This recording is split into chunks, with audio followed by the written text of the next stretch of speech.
ब्रह्मणे नमः। ओम संवत्सराधिपतये नमः। मैं प्रोफेसर रामराज उपाध्याय, श्री लाल बहादुर शास्त्री, राष्ट्रीय संस्कृत विश्वविद्यालय, दिल्ली। मित्रों, आज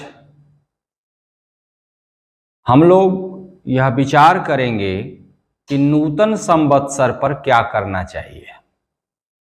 भारतीय संस्कृति के अनुसार आप सभी जानते हैं कि चैत्र मास के शुक्ल पक्ष की प्रतिपदा से नया संवत्सर शुरू होता है और वह संवत्सर वर्ष भर समस्त धार्मिक अनुष्ठानों में संकल्प इत्यादि प्रयोगों के आधार पर प्रयुक्त होता है। तो जो संवत्सर आरंभ होता है, उस संवत्सरारंभ में व्यक्ति को क्या करना चाहिए, इसका विचार शास्त्रों में प्रतिपादित है। इसलिए वह तिथि 9 अप्रैल 2024 से शुरू होने वाली है। नया संवत्सर प्रारंभ होने वाला है। इसलिए हम इसमें क्या करें, इस संदर्भ में जब हम विचार करते हैं तो ब्रह्म पुराण का एक वचन हम लोगों के समक्ष उपस्थित होता है, जिस वचन में कहा गया कि चैत्रे मासी जगत ब्रह्मा ससर्ज प्रथमे हनि शुक्ल पक्षे समग्रम तु तदा सूर्योदय सति। अर्थात चैत्र मास के शुक्ल पक्ष की प्रतिपदा तिथि में ब्रह्मा ने इस सृष्टि का आरंभ प्रारंभ किया। इसी कारण प्रत्येक चंद्र संवत्सर का जो आरंभ है वो चैत्र मास के शुक्ल पक्ष की प्रतिपदा से होता है। भारतीय संस्कृति यह कहती है कि चैत्र मास के शुक्ल पक्ष की प्रथम तिथि को या प्रतिपदा तिथि को हमें कुछ ऐसा कृत्य करना चाहिए जिससे वर्ष भर हमें सुख शांति की प्राप्ति होती रहे, हम निरंतर विकास की ओर आगे बढ़ें, हम स्वस्थ रहें। इसलिए सबसे पहले विधान करते हैं कि वत्सराधिप की पूजा की जाए। वत्सराधिप माने वत्सर का राजा, उस वर्ष का राजा। इस वर्ष का राजा मंगल है, इसलिए वत्सराधिप के पूजा का विधान है। तो सबसे पहले हमें इस वर्ष के अधिपति मंगल की उपासना करनी चाहिए, मंगल की पूजा करनी चाहिए। दूसरा चीज कहते हैं कलश स्थापनम, मंगल कलश की स्थापना की जाए। हम लोग आज से ही वासंतिक नवरात्र का आरंभ ही भी मानते हैं। तो जो लोग वासंतिक नवरात्र का आरंभ करते हैं, 9 दिनों तक जो अनुष्ठान करते हैं, उनके यहां कलश की स्थापना होती है। लेकिन कहते हैं कि जिनके यहां 9 दिन का लंबा अनुष्ठान संभव नहीं हो पाता, उनको भी अपने घर में मंगल कलश की स्थापना करनी चाहिए। तो इसलिए दूसरा विधान कहते हैं कि मंगल कलश की स्थापना की जाए। तीसरी विधि बताते हैं ध्वजारोपण, ध्वजा का आरोपण करें। अपने घर में एक नई ध्वजा, नया झंडा अवश्य लगाएं। प्रत्येक संवत्सर के आरंभ के दिन व्यक्ति को नया ध्वजा घर में लगाना चाहिए।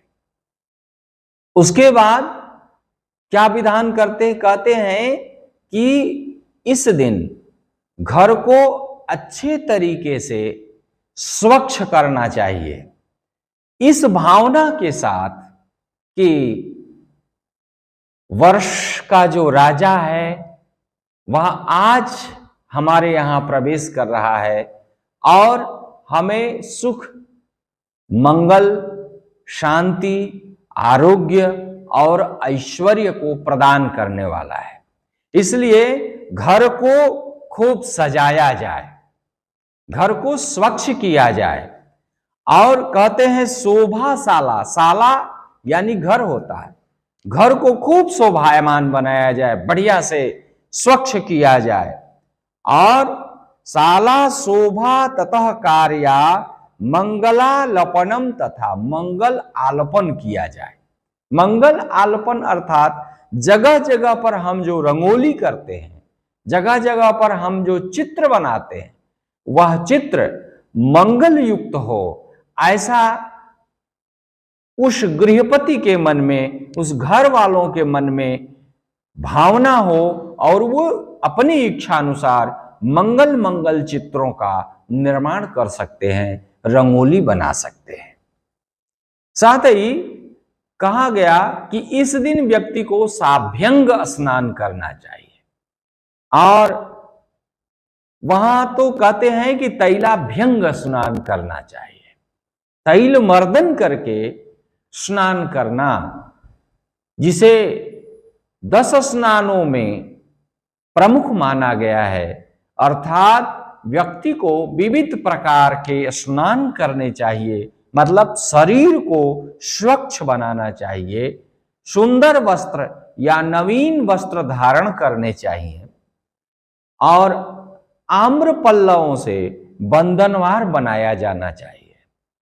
बंधनवार वह होता है जो आम्र का पल्लव होता है या अशोक का पल्लव यानी पत्ता होता है, उसको एक पतली रस्सी में कई पल्लवों के समूहों को बांध करके घर के दरवाजे के ऊपर लगा दिया जाता है, उसको बंधनवार कहते हैं। तो बंधनवार करना चाहिए, कलश सजाना चाहिए, घर को स्वच्छ करना चाहिए और तोरण बनाने का विधान करते हैं। तोरण बनाने का विधान करते हैं। तोरण आप सभी लोग जानते हैं कि जैसे घर का दरवाजा है तो उस दरवाजे के समान ही फूल पत्ती से एक दरवाजा बना दिया जाता है या उस दरवाजे को ही विधिवत सजा दिया जाता है। तो इस प्रकार से तोरण का विधान करते हैं।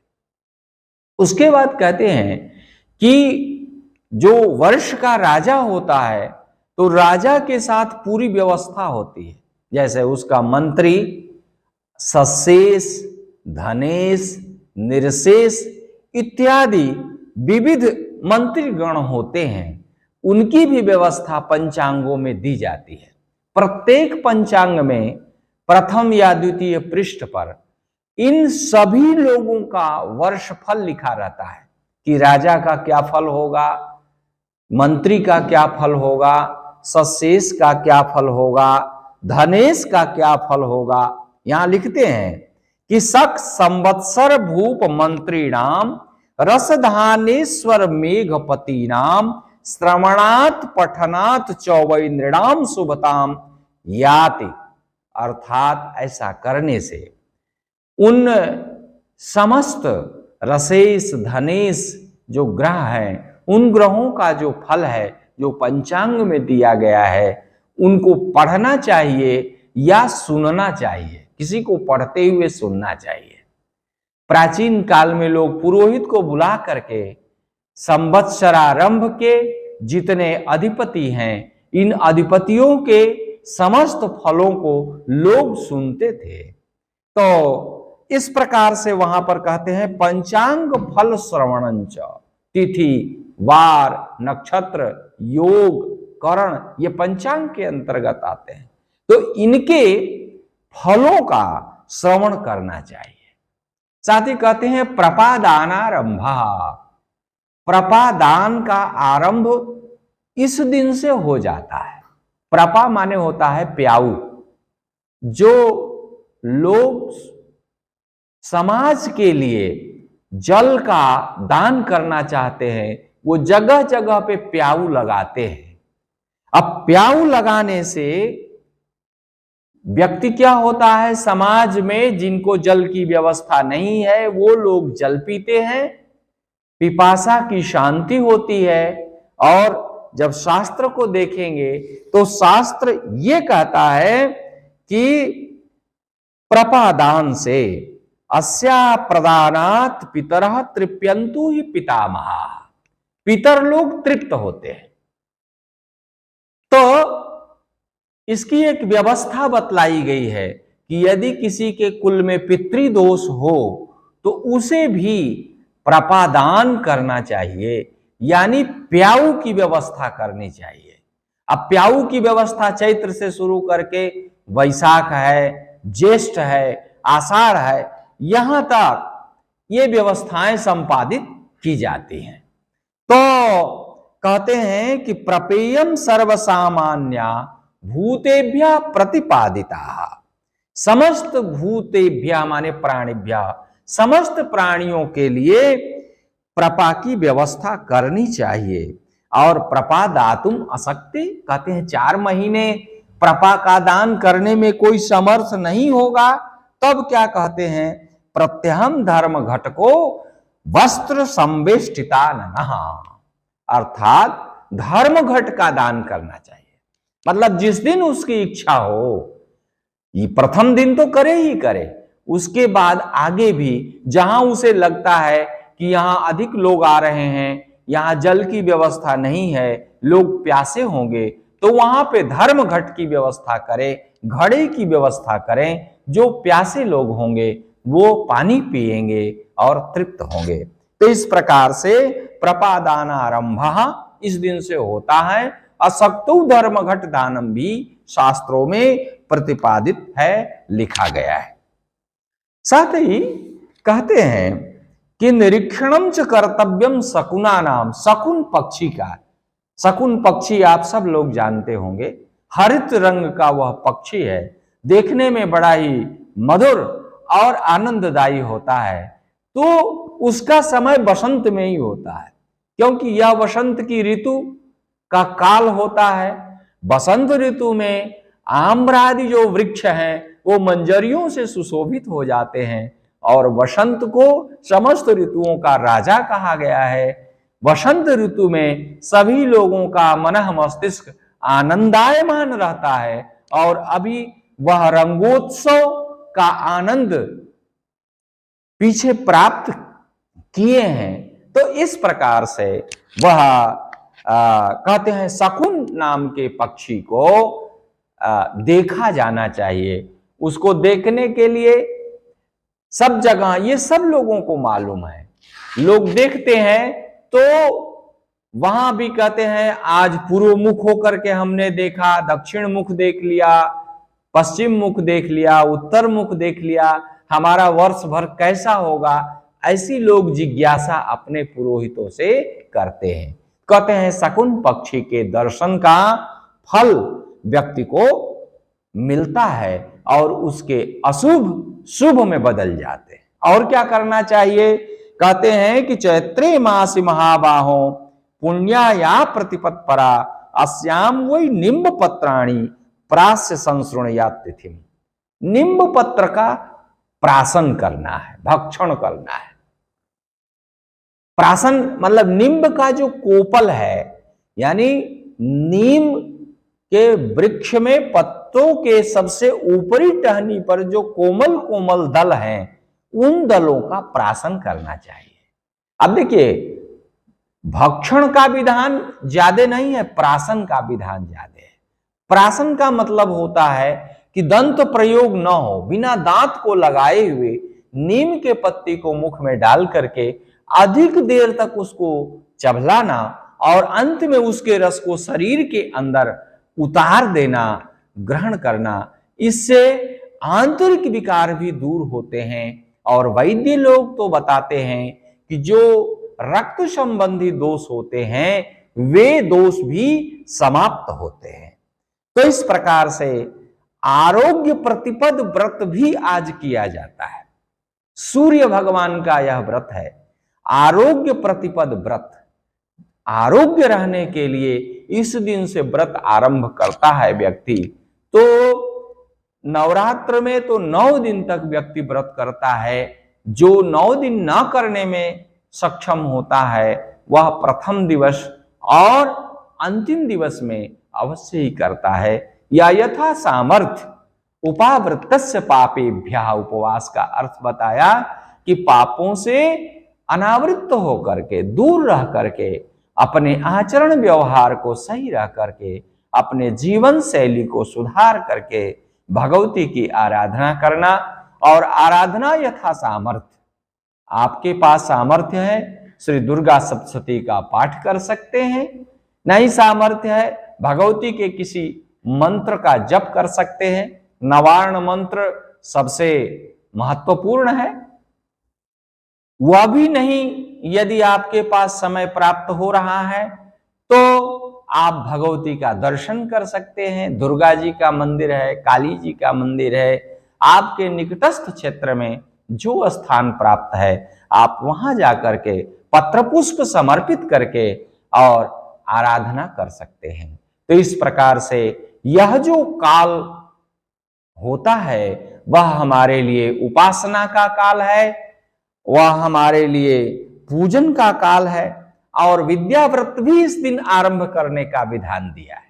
विद्याव्रत का विधान किया है कि अष्टदल बनाया जाए, और अष्टदल में पूर्व पत्र में ऋग्वेद, दक्षिण पत्र में यजुर्वेद, पश्चिम के पत्र में सामवेद, उत्तर के पत्र में अथर्ववेद लिखें। और उसके बाद अंग लिखें, अंगानी, वेदांगानी अग्निकोण वाले पत्र में, फिर नैऋत्य वाले में पुराणानि, पुराण लिखें।